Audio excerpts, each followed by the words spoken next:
we are going to talk about it from a football standpoint, even though, like you said, it feels in some ways trivial because they're still going to play a football game this week, and they just, they just when it seemed like maybe they had settled things down, uh, this does have an effect on.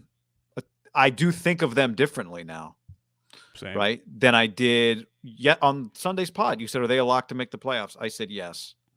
Now I just don't know. This is different than dealing with your coach getting fired.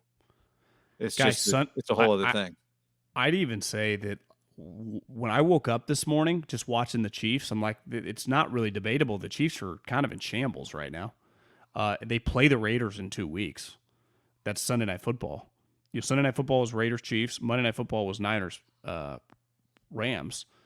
And I just had the thought, like, I wrote down this morning, like, first thing I do, get up, have a little coffee, and if something, we're going to talk about the pod that I, like, kind of fired up on, I wrote, Raiders are in position to be the top seed. I wrote this down at like 7 a.m., sitting here. So Raiders are in position to be the top seed. I'm thinking that several-fold. The Titans right now are the number 1 seed. Their best player has a broken foot or something with his foot. He's out. For the year. And I think they threw 6 to 10. Like, I don't think Henry's coming back. Chiefs are in shambles. Who else? Like the Ravens, we saw them get their ass kicked by Cincinnati. The Raiders have already beat them.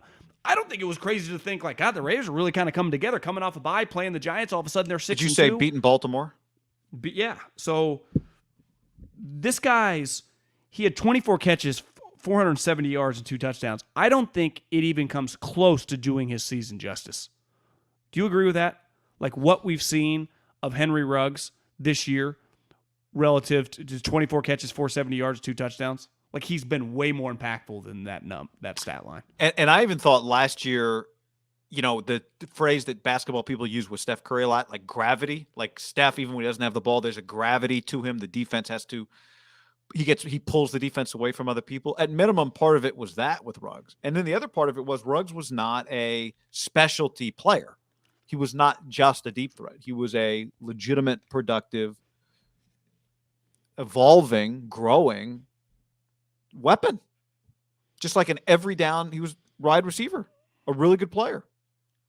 Yeah, I mean, we only had 2 games to go off of. So it's, you could, I think we all did. I know I'm guilty of making like grand statements and conclusions about losing Gruden, right? Like they're losing Gruden, not even that big of a deal. Frees up Derek. Offense is better. But we were going to have to judge it on the whole season. Who knows? It was 2 games. But I wrote down before we jumped on, like, I do think this is a dramatically bigger blow. Even if it was going to prove out to be time, like Rich wasn't some super dynamic guy, this is a bigger blow than losing Gruden. Because offensively, Olsen and Carr could run the offense. Like, Derek knows Gruden's offense intimately and is smart enough from a football standpoint to check stuff at the line. Like, they could have functioned just fine. And Gruden has nothing to do with the improved defense, right? Like, Gus Bradley, as we've seen, Gruden is a 0 on defense, right? It just all depends on who their coordinator is. But this guy specifically want to impact the Chiefs. Think about that. I mean, some things when I think about last year, one of his coming out parties, right, was like, okay, this guy's he had a deep bomb against the Chiefs. And you watch him last night, the Chiefs aren't covering anybody. Their wide receivers or corners are terrible. And it's just like, at worst, the legal thing will have to play itself out. Like, Ruggs season is over. And you said that you already hurt his wrists or what the injuries are. Yeah. But it's like he's out for, like, you just lost Henry Ruggs. Like, for a fact, this season it's done. So that's when they lost Gruden, I thought we picked him as our lock of the week that week because I thought that's the kind of thing sometimes that can rally a team. Who was that against?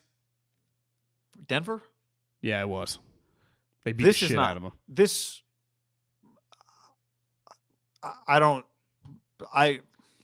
You agree it's a much bigger loss losing Henry Ruggs and John Gruden? Yeah. Gruden was trending down. Ruggs was, as a player, trending up. How do you replace his speed? It's irreplaceable, right? I mean, you could sign Deshaun Jackson or whatever got cut. I mean, I don't know. But it's just, that ain't Henry Ruggs.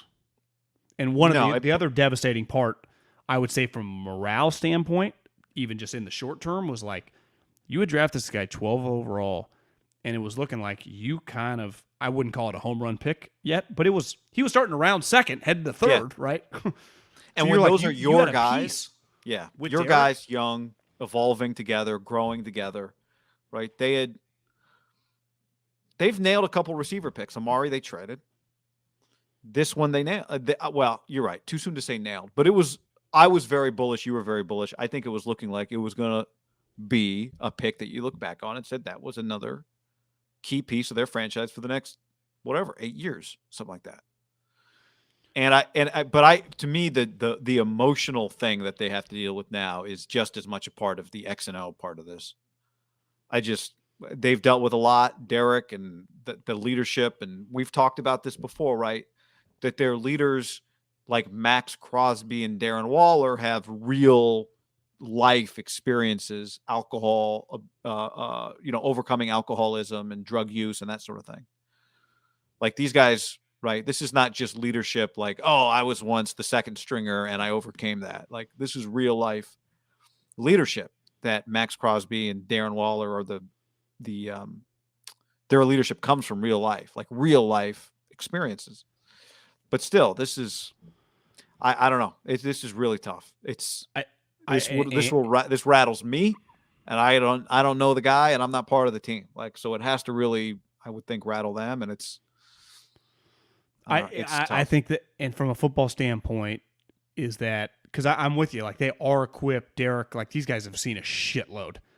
You get to a point of diminishing, like you can't, like this is not something. To me, this is in a different world even than Gruden. And Gruden was crazy. I mean, Gruden was crazy. This is in its whole other category. Because you also remove a guy on an offense that was, to me, what made their offense pretty special is that they had the perfect balance, right? It's like part of having Tyreek Hill is then you can't have another Tyreek Hill. Like you got to have Kelsey, right? They had Henry Ruggs to go deep. They had Hunter Renfrow to work the middle of the field against slot receivers. They had Waller, who was kind of this unique chess piece who could also work short, but he had the speed to kind of work the middle of the field deeper down the field. Then they had a running game with now that Kenyon Drake playing, and Bryan Edwards kind of slowly coming along, but his body type was the perfect, kind of teeter-totter to Ruggs. So it's like they all balanced each other out. And like when I wrote down the Raiders are in position to be the top seed, obviously their defense is much improved, but it was truly like they had a pretty dominant offensive unit, right? And just they could do a little bit of everything. If they wanted to smash mouth and run it down your throat, they could do it. If Derek wanted to throw bombs to his tight end or his wide receiver, they could do it. And you remove that player, I think it just dramatically changes the way people play against them. Because the hard part is, I saw someone that I don't know if he works for a Vegas radio station or the Las Vegas Review-Journal or something, basically tweeted reached out to several players this morning, basically shocked, saddened, devastated. Like this is one of those where it just hits you like a ton of bricks because the coach-player relationship, while unique, is much different than player to player. And as a coach told me, he was pretty well liked. I mean, a lot of guys are, but I'm just saying, his personality, he was. I think it's hard, man. Yeah, a guy. Yeah, that's you. I really wonder about not the production. Now, I don't agree with Bill here on the stream. It says he had TDs. He only had 2 TDs. Stop this fake. They will miss him. Saying that he wasn't that productive. I think he was more productive than that touchdown number. I think we've seen him affect games. I think I saw him affect games every week. But I think for me the emotional element of this is how do you. I've heard enough football players say this, to play a football game and to win a football game, you've got to be all in on that football game being the most important thing you're doing that week. Who was it that said every time I return a kick, I just accept that I could have a season-ending injury or I could die or whatever it was? You remember that last week or 2 weeks ago? Yeah, I forget the player. I think he was a pretty solid player. And it was a crazy thing to say, but it's I get you just got to go out there with no fear and also just no cloudiness in your brain that this thing, you got to be all in on this thing because there's just a lot happening out there on a football field.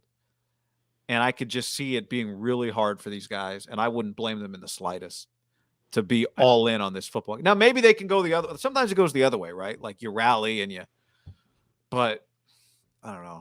I think you get to a point, where you read a story I mean, I've lost all my grandparents, lost my dad a couple years ago. But when it's, when you read something like this guy lost 3 people within a month, and it's like, I just need to take a month away, right? Loss happens, right? I don't mean at this like situation, but crazy shit happens in all of our lives at any moment without you knowing it's coming. As a human being, you have no choice. It's inevitable. You never know when it's coming, right? We're all going away some way in some form or fashion. So you're going to get hit with curveballs. But when like you get 2 or 3 things, you get to a point where like I don't know how. There are going to be some players, who knows, like maybe close guys on the team. He clearly, I'm sure, has several guys on the team that he's close with. Obviously, Josh Jacobs and them, they played together in college, right? I mean, think how long those 2 guys have known each other. Henry Ruggs and Josh Jacobs. Think just how many random February mornings with that crazy nut before he left to Georgia screaming at them on, in college football when they do that training before spring ball, when they just run at 6 a.m. out in the Alabama fields. Just those 2 guys sitting next to each other, right?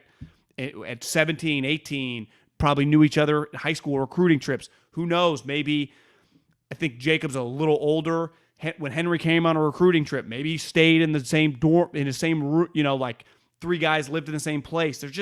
There's human connections that just trump on that team specifically because of the Alabama guys, right? Yeah. And him, like their starting running back and their starting wide receiver, 2 first-round picks, 2 blue chippers. What? I mean, I don't even know if they're close friends or what, but it's just, you're human. Yeah. Think of the other Bama wide receivers. They were all kind of close. Do you see? What was it? Oh, it was Devontae when they played the Eagles. And after the game, they did that thing. They just kicked the Eagles' ass. They did the thing for the camera. Imagine being Devontae Smith right now. Right? Yep. I mean, that program, think how many guys it's produced all over the place. And we haven't even had, to me, the emotional toll. We haven't even had the story yet of the person who died, right?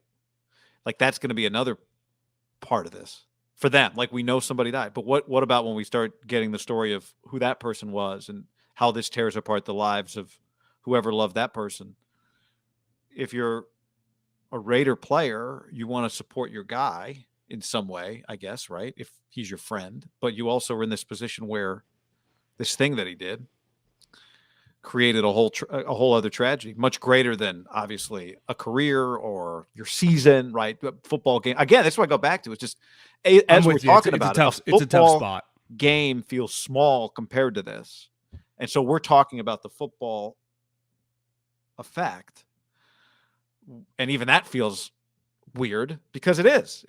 That's not the story here, and yet they're going to play some football games now, and because they're just going to naturally feel they're never going to see him play with them again.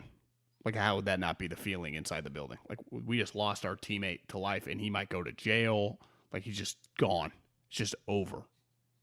Honestly, I mean, I almost could feel to some guys like in a weird, it's just awful. Yeah.